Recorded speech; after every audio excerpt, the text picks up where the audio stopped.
ये सबका साथ सबका विकास करने की बात करती है, इन्होंने सबका सत्यानाश करने का काम किया है। इस देश में गरीब को शिक्षा नहीं दे पाएंगे, आप स्वास्थ्य नहीं दे पाएंगे, लेकिन रोजगार के नाम पे उसको झंडा देंगे कि आप मस्जिदों पे फहराने का काम कर दिए। इस देश में शिक्षा भी आइकन होना चाहिए, स्वास्थ्य होना चाहिए, लेकिन आपने बुलडोजर को आइकन बना दिया कि बुलडोजर से सरकार चल रही है। आपके मैनिफेस्टो में क्या था? आपके मैनिफेस्टो में था make in India, digital India, आत्मनिर्भर भारत। आपके कभी मैनिफेस्टो में बुलडोजर का वो था? आपने बुलडोजर के नाम पे इस देश के गरीब और मजलूम और निर्दोष के घरों पे बुलडोजर चलाने का काम किया। कि इस देश का लोकतंत्र कहता है, इस देश के लोकतंत्र में भारत एक धर्मनिरपेक्ष राष्ट्र है, और आपने इसको तार तार करने का काम।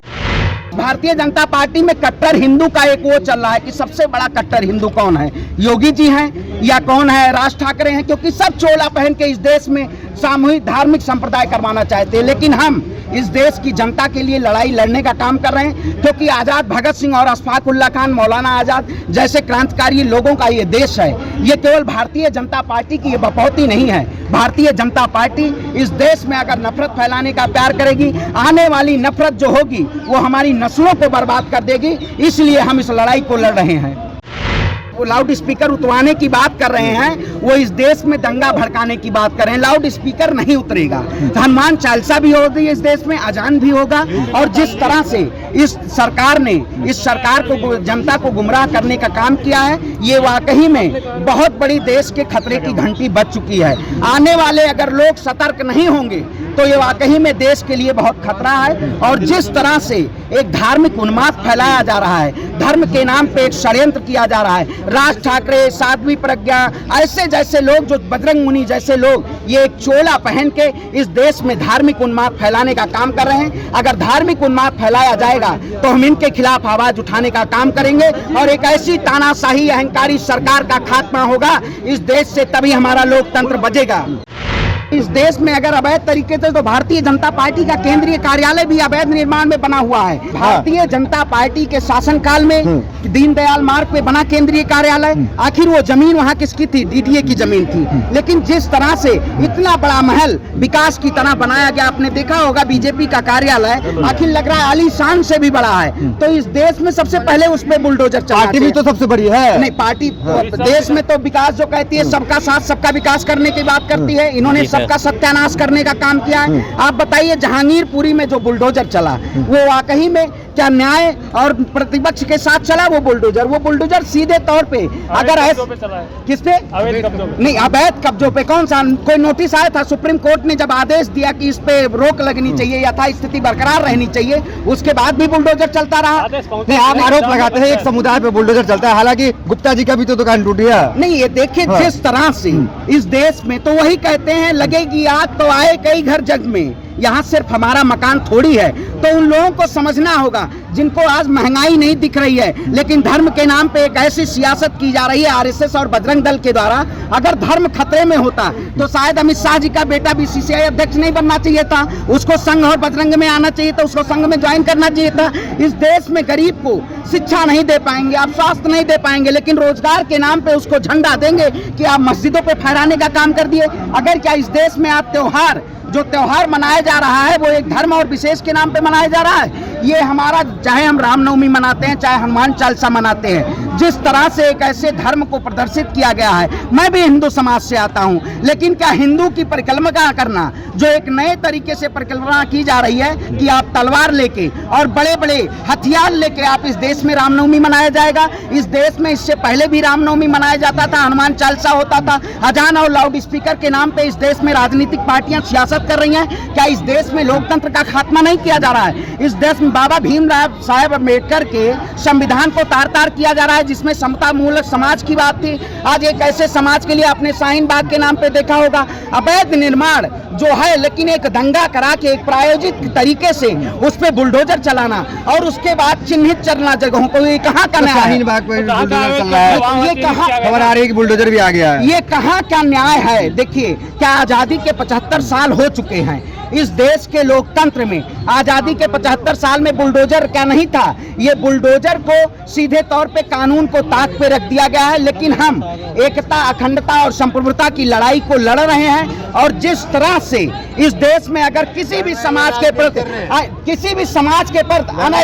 ये अनैतिक तरीके से बुलडोजर चलाया जा रहा है, ये शायद आपको पता होना चाहिए। मैं कहता हूं, आदेश गुप्ता के भी जो है यहाँ दिल्ली के भाजपा के प्रदेश अध्यक्ष, आज तक ने खुद दिखाया है कि आदेश गुप्ता भी अधिग्रहण किए हुए हैं, अवैध कब्जा किए हुए, वहां क्यों नहीं बुलडोजर चल रहा है। जो खुद मेयर ने बयान दिया, आज तक के न्यूज चैनल से मैं बता रहा हूं, आज तक ने दिखाया है कि यहाँ पे अवैध कब्जा, उस पे बुलडोजर नहीं चलना चाहिए। क्या सबसे पहले किसी समुदाय को टारगेट कर से उसी के घर पे बुलडोजर चलना चाहिए? हिंदू मुस्लिम सब अरे इस देश, ये देश लोकतंत्र से चले, देश लोकतंत्र से चलेगा या बुलडोजर से चलेगा? संविधान मतलब इस देश में संविधान को आप लेकिन एक समुदाय तो बुलडोजर की तारीफ करता है ना कि बाबा का बुलडोजर आ गया है। अब आप बताइए, इस देश में जिस तरह से आपने पत्रकारिता का हनन करने का काम किया, अमन चोपड़ा जैसे लोग हिंदू के नाम पे आज अमन चोपड़ा कहाँ आज गिरफ्तारी क्यों नहीं हो रही है? आज पत्रकारों को जो इस देश में तोड़ने का काम कर रहे हैं उनकी गिरफ्तारी नहीं हो रही है। ये समझना होगा, क्योंकि जिस तरह से इस समाज में एक नफरत फैलाया जा रहा है,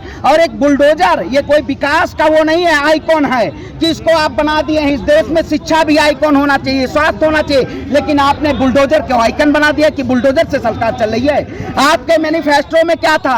आपके मैनिफेस्टो में था make in India, digital India, आत्मनिर्भर भारत। आपके कभी मैनिफेस्टो में बुलडोजर का वो था?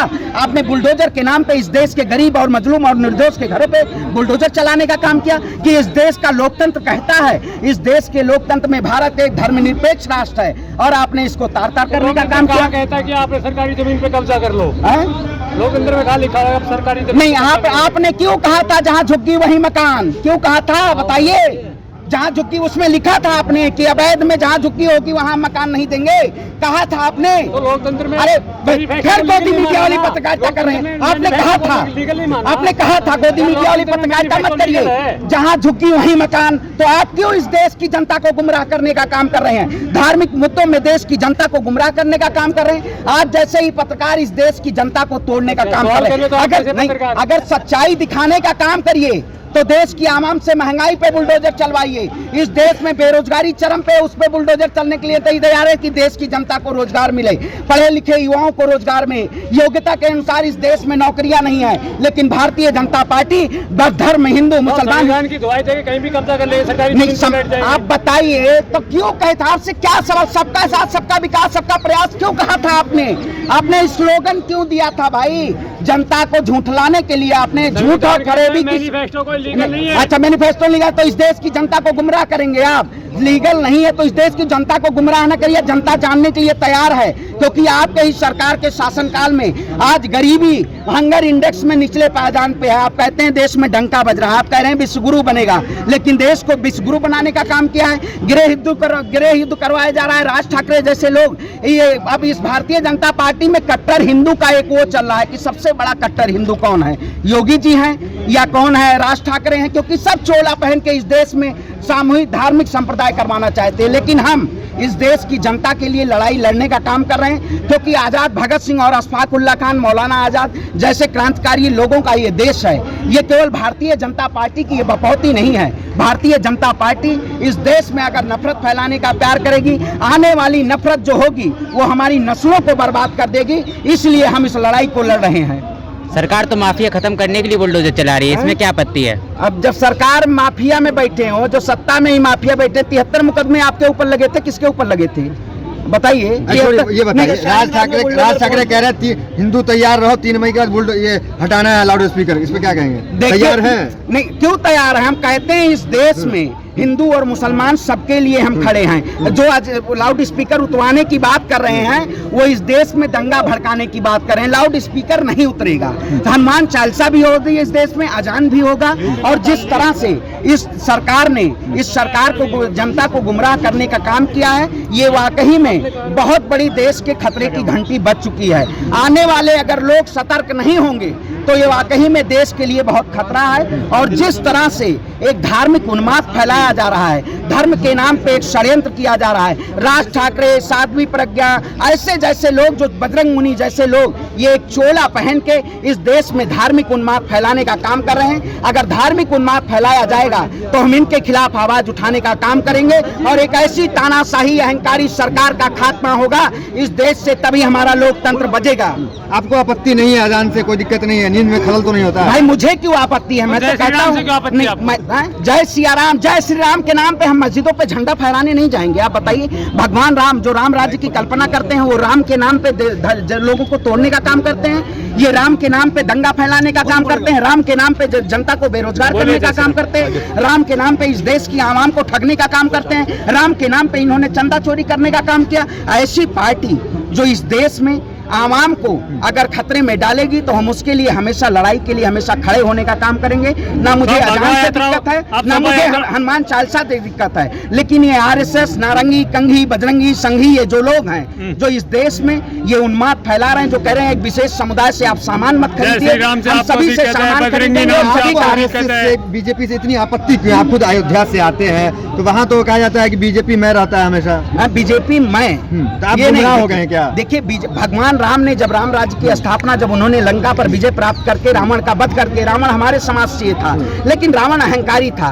अगर अहंकार की सरकार इस देश में वही है, अगर जिसका सरकार अहंकारी होगी हम उस सरकार को झुकाने का काम करेंगे। राम राज्य की अस्थाना में वहाँ अजान भी होता है और हनुमानगढ़ी के बगल में ही मस्जिद है। आप अयोध्या जाके देखिएगा, अयोध्या की वो पावन सुंदरता और कोमल सरयू के तट पे बसा हुआ अयोध्या, राम की पैड़ी, जहाँ वो हिंदू और मुसलमान सभी लोग पहुंच के उसे एक प्यार और मोहब्बत को एक दिखाने का काम करते हैं। क्योंकि उसी शासनकाल में राम राज्य में ये नहीं कहा गया था कि हमारे लिए हिंदू और मुसलमान इस राम राज्य में स्थापित नहीं है, लेकिन उन्होंने राम राज्य के नाम पे गुंडा राज एक प्रदर्शित करने का काम किया है। आपने जिस तरह से उत्तर प्रदेश हो या देश में आज 3400 से ज्यादा दंगे हो चुके हैं, पूरे देश में 10 राज्यों से ज्यादा दंगे प्रभावित राज्य हो गए हैं। आखिर ये किसकी जिम्मेदारी? हमारे देश के प्रधानमंत्री और देश के गृह मंत्री जो कहते हैं अमन चैन की शांति के लिए, हम इस देश की शांति के लिए बैठे हुए हैं, आखिर उनका जवाब दंगे पे क्यों नहीं आता है? जवाब अभी तक मैं उनका सुना नहीं हूं। देश के प्रधानमंत्री जी से कहता हूं, देश के गृह मंत्री जी से कहता हूं, 2014 से सत्ता में आने से पहले आपने बहुत सारे वादे किए थे, लेकिन उस वादों को नदारत होते आपने एक धर्म का मुद्दा अपनाया है। और अगर धर्म किसी भी देश में एक ऐसे लड़ने का काम करेगा, वो चाहे कोई भी देश हो, जर्मन आपने देखा होगा, फ्रांस आपने देखा होगा, श्रीलंका आपने देखा होगा, वही हाल भारत का होने वाला है। क्योंकि अगर कट्टरता की बात करेंगे तो देश खतरे में जा रहा है। भारतीय जनता पार्टी इस देश को खतरे में डालने का काम कर रही है। अगर आपने अभी तक हमारा चैनल सब्सक्राइब नहीं किया है तो सब्सक्राइब करें और घंटी का बटन बिल्कुल भी दबाना ना भूलें, ताकि सभी लेटेस्ट खबरें पहुंच सकें आप पे सबसे पहले।